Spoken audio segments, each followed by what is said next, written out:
Thought I'd talk today about one of these dry brake systems here. Um, I honestly love the way these systems work. It took a little bit of finesse to figure out exactly how to get these installed into this car in particular and how to use it, and even setting it up with the jug. Um, had a couple of things that we learned. Um, a couple of things that we did completely optional. If you do it right, you don't need to do what we did. So it was a bit of a learning curve for us. But I thought I'd share what the solutions that we came up with for some of the challenges that we had and even how it operates on the car. So let's hop right in. As you can see, we're using one of these Hunsaker jugs. It works really good with this because of the size of the hose that comes with this.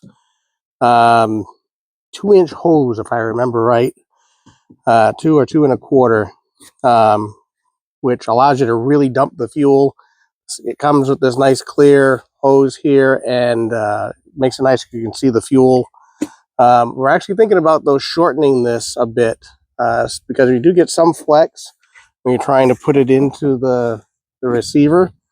So we'll probably end up shortening this up a little bit. Just again, one of the things that we have learned. You'll see on ours, we've actually installed an extra hose. What we discovered was that if we weren't super careful in how we were dispensing this, is we would get fuel down in this part of the tube. And of course, I'm working with a lot of people that aren't fully trained on this, so the frequency of that happening was quite high. So we put this little breather hose on it and put a little check valve down at the end. This is still too long. I haven't shortened it. But, put the check valve on there. That way the fuel stays in the jug, but allows the air in to let it flow. On the business end of this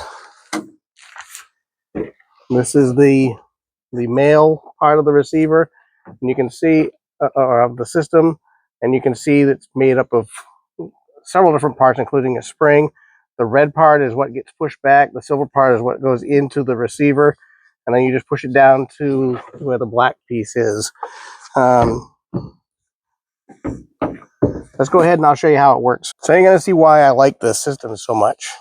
All you do is you pick it up, and if you, like I said before, you don't have to have the bleeder valve if you're careful in how you pick this up. If you pick it up like this, so that this part stays on top all the time, you don't need to worry about a bleeder valve or anything like that. You get it up, you put it on your shoulder. Nice handle right here. I do have a little bit of fuel in here.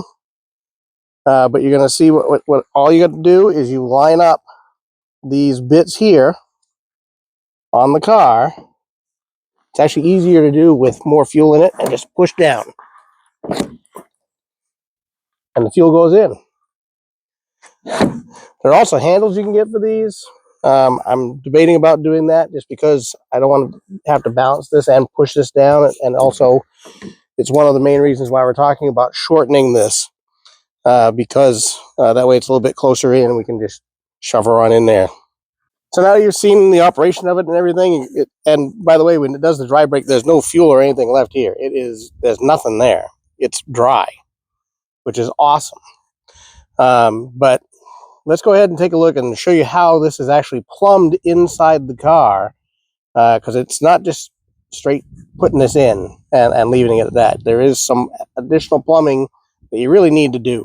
All right, so here's the anatomy of this. This tray here is, again, for the cool suit. These hoses are cool suit, so let's tuck these over here so you don't get those confused with it. The white tube back here, that's an extra thing that I like to put in. It's an automatic fire suppression system that if there is a fire and it burns through, it will go off.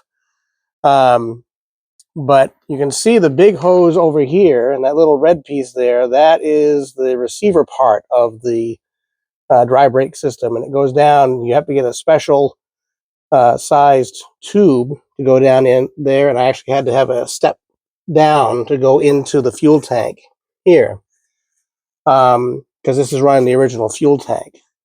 The vent here, though, I wanted to make sure that there was plenty of air so there wouldn't be any back pressure coming from that.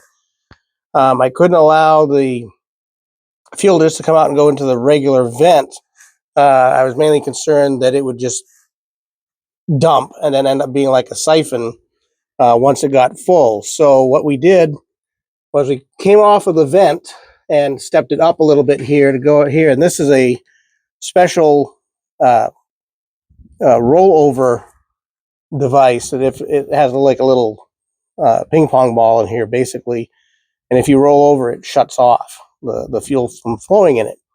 What's really cool about that though is we can use that as the cutoff for our fuel system and not lose any fuel, because once the tank is full it will fill that vent and it'll just cap that off, and it won't go beyond that point. Then this is just the other end of it. It comes around here. It actually goes into a little loop and then out the back of the car. And the reason why that little loop is there is in case there's any rain or water or spray or whatever that comes into that, it won't contaminate your fuel. It'll end up in the loop and just stay there and eventually evaporate. And the way this system is once that fills up and this gets full here and shuts off, all it does is the fuel in the jug just stops flowing, and that lets us know that the tank is full. So all you have to do then is just lift the tank off and you're done. I hope you got something out of that. And if you like what you see here, please like and subscribe, and hope to see you out there.